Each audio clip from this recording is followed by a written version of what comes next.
Bab 3775. Menghubungi Deviena Chu. Aku ingat Penatua Wu berkata bahwa 14 bintang ini mewakili 14 kekuatan ini.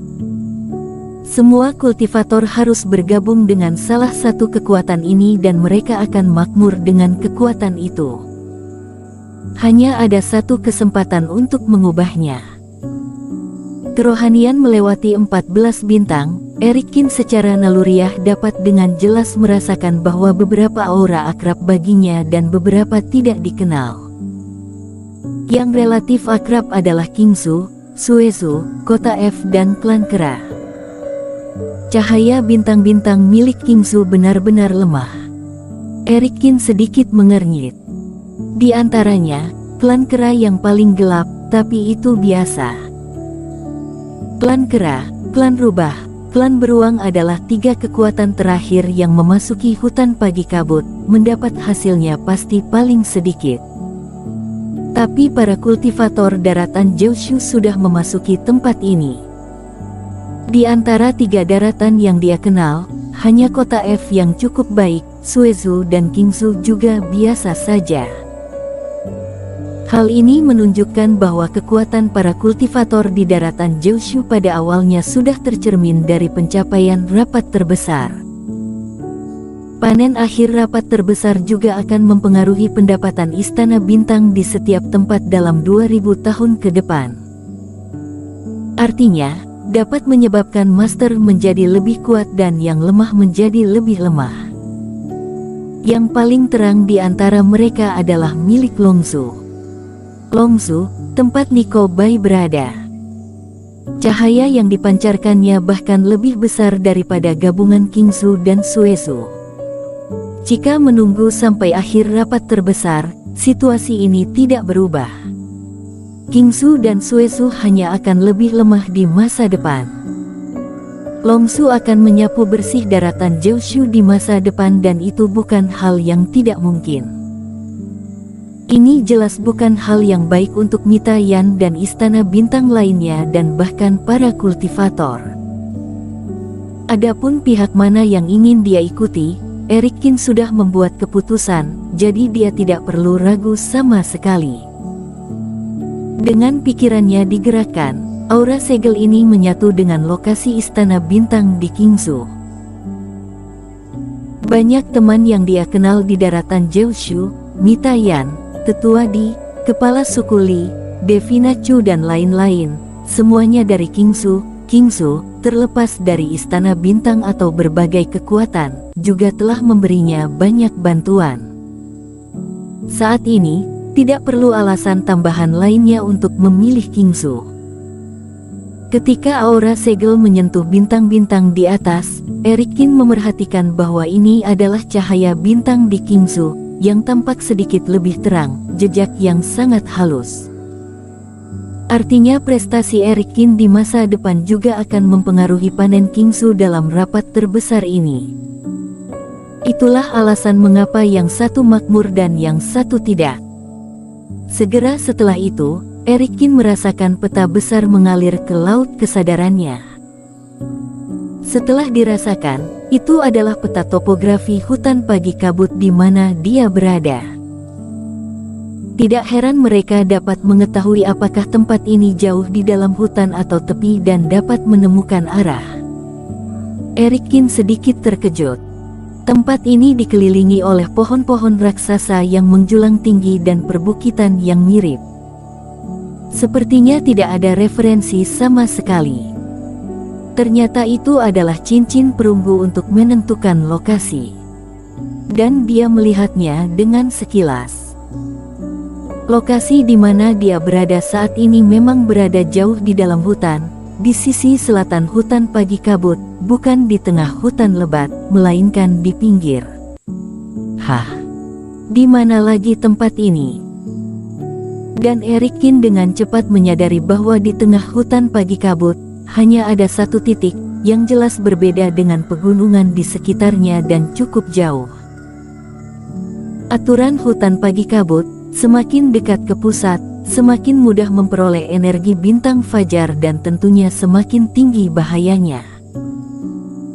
Jelas, tempat yang tertutup kabut tebal itu adalah tempat lahirnya energi bintang pagi paling banyak di hutan pagi kabut. Setelah melihat ini, Erikin menggerakkan pikirannya dan peta hutan pagi kabut otomatis menghilang di ruang dalam cincinnya. Setelah memadatkan energi bintang fajar, efek cincin perunggu benar-benar meningkat banyak, yang membuat Erikin cukup puas. Tentu saja, yang paling dia pedulikan adalah fungsi transmisi suara. Di hutan pagi kabut, transmisi suara biasa dan slip giok sama sekali tidak bisa digunakan, kecuali keduanya sangat dekat. Dan di hutan besar ini jarang terjadi. Oleh karena itu, kultivator biasa di dalamnya seperti Penatua Wu menghubungi Harisong dan lainnya, berkomunikasi dengan cincin perunggu. Setelah menarik dirinya ke lokasi Kingsu, dia dapat berkomunikasi dengan kultivator yang juga bergabung dengan Kingsu. Aku tidak tahu siapa yang bisa aku hubungi sekarang. Mata Erikin bergerak. Sejak mereka pergi ke kota bayangan, orang-orang di Kingsu, dia sudah lama tidak menghubungi mereka. Adapun Mitayan atau Tetua Di atau bahkan Vinolasu, dia pasti tidak akan dapat menghubungi mereka. Basis kultivasi mereka telah mencapai fase penilaian 2 kegagalan dan mereka akan langsung masuk ke rapat terbesar dan tidak perlu bersaing untuk energi bintang fajar di sini. Namun, masih ada sebagian yang berada pada satu penurunan atau tahap awal fase penilaian. Devienachu, pelatihan obat Yan dan beberapa kultivator keluarga Li dan Istana Bintang. Pikiran Erikin memikirkan satu nama demi satu nama. Hubungi Devienachu dulu di antara kultivator satu penurunan di fase penilaian, yang paling dia kenal adalah gadis ini. Entahlah, apakah Devienachu mengumpulkan energi bintang fajar dan pergi. Ternyata benar-benar bisa menghubungi. Setelah mencoba berkomunikasi dengan Devienachu, Erikin sedikit terkejut karena Devienachu masih berada di hutan dan sepertinya dia tidak terlalu jauh. Transmisi suara cincin perunggu, seperti transmisi suara slip giok, dapat menghubungi para kultivator dalam jarak tertentu, tetapi tidak dapat mencakup seluruh hutan pagi kabut. Qin, Senior Qin, apakah itu benar-benar kamu? Dan transmisi suara berlalu, tidak lama kemudian, sebuah suara dengan keterkejutan yang dalam, seolah tidak percaya, terdengar di dalam cincin. Ini aku, Devienachu, di mana kamu sekarang? Erikin bertanya ketika dia mendengar suara Devienachu tidak menentu. Senior, kamu dapat menggunakan peta di dalam cincin untuk mengetahui posisi antara kamu dan aku. Aku tidak percaya bahwa Senior Qin akan menghubungiku. Devienachu berkata dengan sangat bersemangat. Ada fungsi ajaib seperti itu. Erikin mencobanya dan dia menemukan di mana Devienachu berada dan memperkirakan jarak antara dirinya dan Devienachu sekitar 1 hari. Master Mulia Galaksi ingin agar para kultivator yang ikut dalam rapat terbesar bertarung sesuai dengan kota atau klan iblis yang kelihatannya dia berpikir dengan cukup banyak. Dengan koneksi ini, kultivator dapat lebih mudah berhubungan dengan sesama kelompoknya. Senior Qin, aku benar-benar tidak menyangka kamu akan muncul di sini. Devienachu berkata lagi dengan penuh semangat. Erikin merasa ada yang tidak beres. Kenapa dia merasa bahwa Devienachu ini sedikit terlalu bersemangat?